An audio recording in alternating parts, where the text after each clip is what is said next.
The saga continues as I force Knick-Knack to read more and more of books like this. On today's episode of me forcing Knick-Knack to read Royal Reincarnation, You're killing me here, Seki. You're killing me. Otome game shit. The villains are destined to die.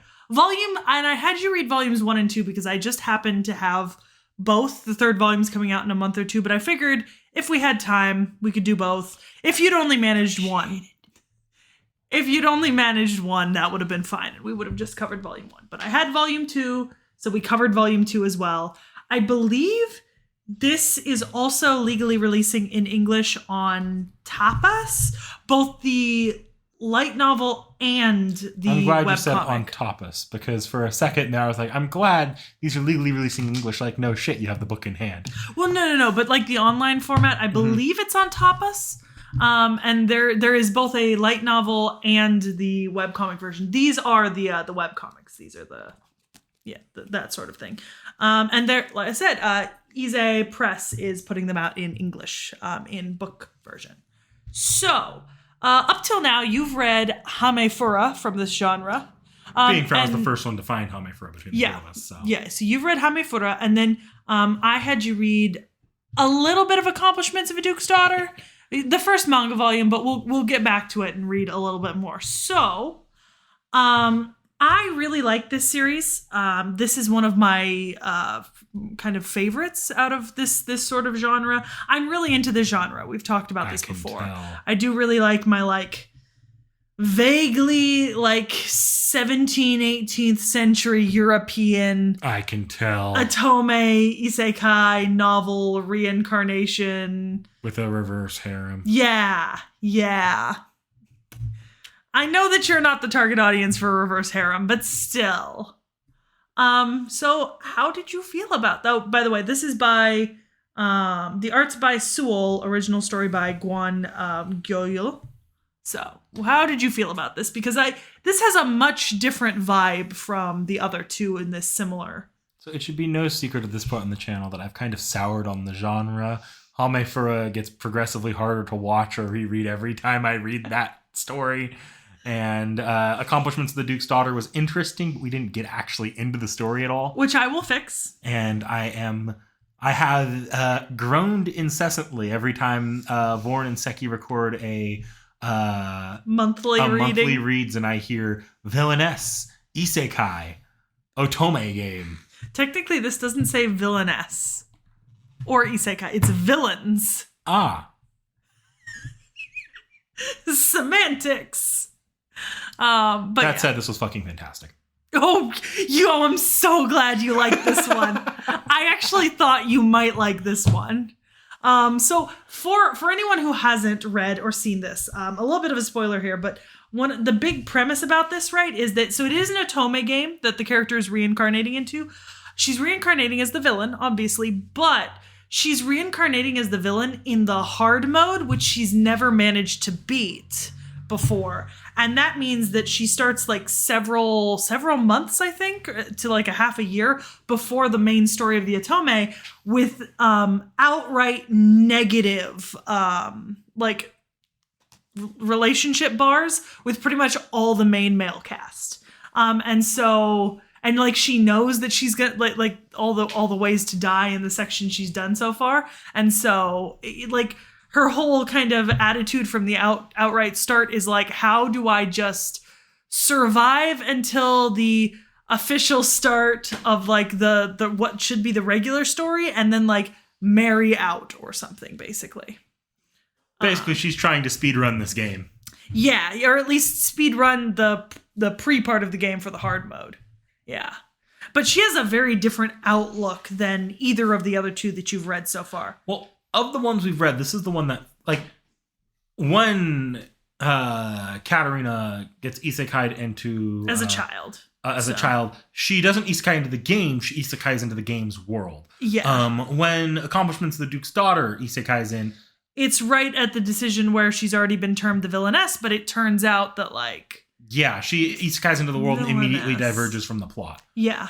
significantly. Here, but she's no. very successful. Here, no. She isekais into the game. Yeah, like this is has her options. in-game. Yeah, like she's playing through the game in person. She gets like, at first she's restricted to the dialogue options. She doesn't even get the ability to just... She's basically playing 4D VR. Yeah. With the knowledge that nothing is turning out positively, you know?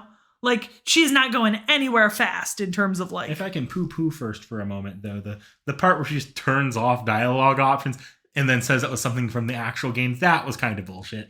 Yeah, I mean, that wouldn't have really been possible. Like, that's just not something that happens in any of these games. But it was necessary for her to be able to, like, turn off the dialogue. Like, she couldn't stay It allowed stuck it to make it it more of a series. Like, I don't imagine the concept with the dialogue options would have necessarily been long-term appealing if they hadn't turned them off. No. So it was a good decision for the story. But it wasn't really what would have happened in a game. World building wise, that was quite bullshit. But she still gets like the event prompts, and she can see like her relationship with people, like meters and stuff. And like, I love that she starts at a negative, basically, or at least like 0 with everyone, right? Like she is literally hated by everyone.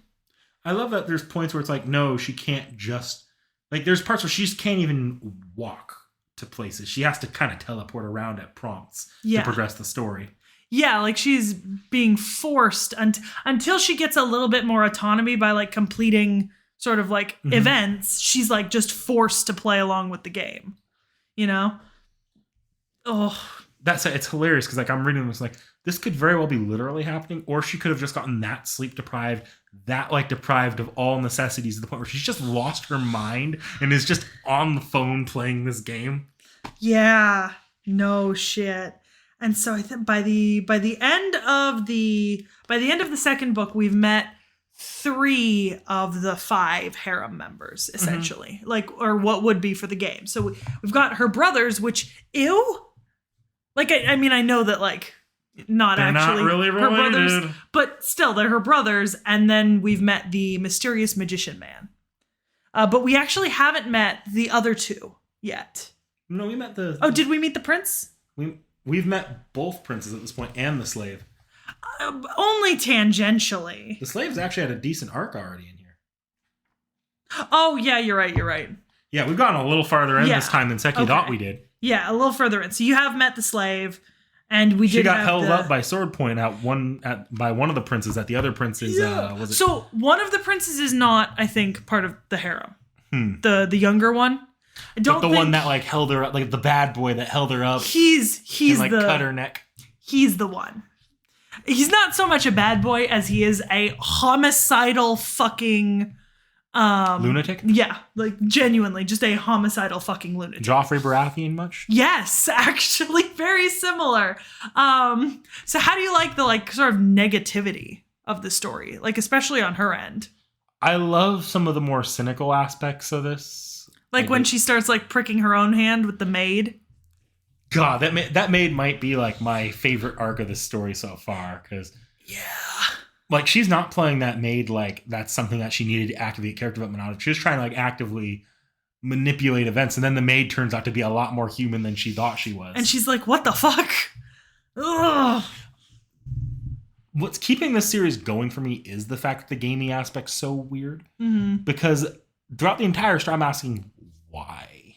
Yeah, like what is happening here that she's still having to deal with? Because like Hame for Accomplishments of the Doctor, it's just Duke's daughter. It's just isekai. It's isekai. It's gonna go the way you would. They were isekai'd into the world, and because they know that they would have had a bad ending, they just improve it by being better people. Here, no, this is still a game. Something weird and fucked up's going on. Is it the game devs? Is it? Because this isn't just like god of the other world that looks like this game is similar to Poldia. No. Yeah. No, someone is fucking with her here. And like, here's the thing, right? I actually have not read past where the webcomic is in the web novel. So I don't know either yet. I'm in the same place with you where I'm just like, what is... I jokingly said that it could have been her just losing her mind. But like dead ass, this could straight up be her purgatory, and I would believe it. Yeah, no, because that's the other thing is that this series has like an altogether far more negative tone towards all the characters. Because you have to think like she is not just like comedically hated, but like abjectly hated. And this is still a game for her one way or another. So like even if she is making some connection with these characters, the end game here is not like full romance. It's she gets the fuck out. Yeah, and I mean she's thinking back to like her IRL life, you know, like before she died, and then her life in this game. And like, I mean, not to put too fine a point on it, but she has been neglected, abused, beaten, disbelieved, and punished for things that aren't her fault simply because of her place in life before she died. And then she's being forced to live with that again, and she has very little recourse to change it. Like she's trying as much as she can, but like she basically gives up on like actually getting any of the characters to like her. She just wants to get at least one of them to the point where he would like help her escape and get away. I do have to say I don't appreciate, and I didn't think I'd ever see this in a reverse harem manga. I don't appreciate the necessary use of ethical slavery. No, I don't appreciate that in the male isekai harems either. So I didn't appreciate that here too much. The character's interesting, but I didn't. I said I don't like the use of slavery, but I do like the part where she realizes that it's not that he likes her for saving them. It's that he's biding his time. Yeah. Waiting for a chance. But I just wish she had some doubts upon that idea. Like it seems like she's a little too fine with it. She's very beaten down and downtrodden, and I think she just doesn't. It's not her major concern right now. Her major concern is saving her own ass. If it weren't for the trend of it in isekai, I probably wouldn't raise as much of an eyebrow. But because it's such a common trend, I'm like, yeah. In about half of them, there's always one, and it's not great. But yeah, like it's not that original to see the slaves in isekai these days, which is not something I like to say. Not at all. Although I will say, I think my favorite part thus far in the first 2 volumes is the fucking festival arc with the brothers, right? Where she's kind of calling them out for the fact that like as a child they blamed her for stuff. And like hated her and got her into like big trouble when she had really done nothing. So the second book ends just before she confronts one of the brothers about that. Like it's in the previews for the next book on that book, and I was kind of disappointed that we stopped one there. of them. Yeah, already. She confronts the older brother. Yeah, and it is impactful, you know. And I feel like you can see that there's one thing that's in common with one of the other books we're going to read, but you can see that sometimes in the father or the brothers, she says something and then you like get a look at them or their opinion or their meter changes, and you know that she's definitely not understanding quite what's happening. Like they're having some sort of like feeling that she's just not connecting in her head, you know? Like it's not all bad, but she can't see it as well, which is another issue, right? Because she's given up on most of these characters already. Like she's by the end of this book, she's given up on all of them except for the slave. But at the same time, like there's some emotional stuff and like backstory that's going on that she is not getting the context of, because she is reborn. She's not reborn into this girl's body as a child. She's only played in the normal route, so like because if you've played Fate, you know you don't get all the deep lore in the normal, like in your first playthrough. You have to play through the harder routes to get that deep lore. So I'm very curious to see where that deep lore is going to go moving forward. I'm very excited for book 3 because I think book 3 is going to have my favorite event in it, to be honest. I'm not going to spoil that because it's coming out relatively soon and I'll have you read it. Even if the video doesn't come out for months and months, I will have you read it when it does come to me. But yeah, I'm glad you're enjoying it. I figured that out of all the books I'm going to show you, because we're going to be doing a big comparison video near the end of the season, maybe like right at the beginning of next season with a couple of books from this trope and genre.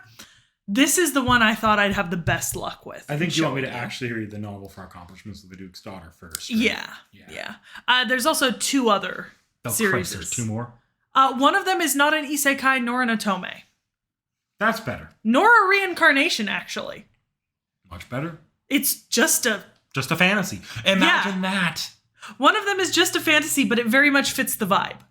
And then the other one is actually quite similar to this, but different in a few key ways, enough that I wasn't sure you'd like it as much as this, but it's similar to this.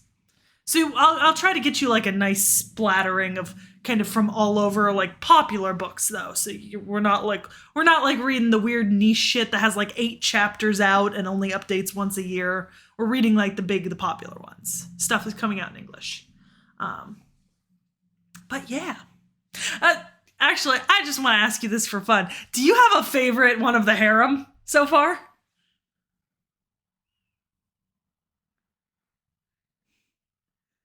I mean, I know it's the wrong gender. If I'm being sarcastic, ironically, the maid, because she's very quickly establishing herself as being just as much of a fawn over the main character as the harem members. But if I'm moving to the actual harem, I like the magic guy a lot. I like the lunatic prince. You would. I do. He kind of looks like Gilgamesh with the blonde hair. He does have eyes. that going for him. Oh my god, he's got the Gilgamesh vibe too.